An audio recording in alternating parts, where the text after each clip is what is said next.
Στη Λαμία ο γείτονάς μας εδώ έκανε μια κατασκευή μόνος του και εμείς ήρθαμε και βάλαμε όλο το λειτουργικό σύστημα για να ψήνει αβέρτα εδώ ο Θανάσης με τον Δημήτρη.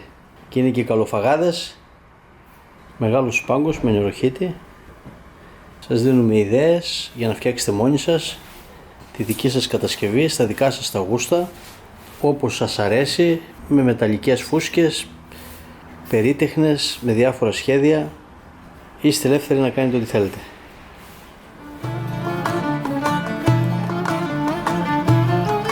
Μπορεί να ψήσει 8 μικρά κοντοσούβλια και σχάρα ταυτόχρονα ή σε όλο το μήκος κοντοσούβλια.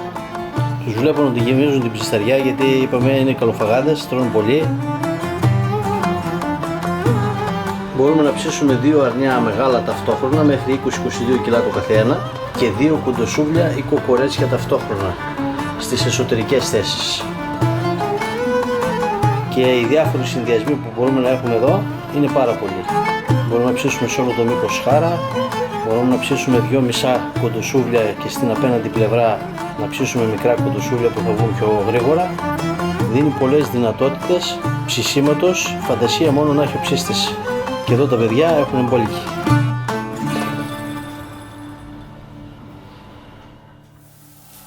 Και μετά την εγκατάσταση έχουμε τα εγγένεια. Κατσίκι 19 κιλά, κοκορέ τσάρα, γιατί κοκορέ δεν του λες. Λοιπόν, κοντοσούβλι εδώ από κάτω και εδώ για τα μεζεδάκια μας. Καλά ψησίματα παιδιά, πάντα τέτοια. Να είστε καλά Γιώργο.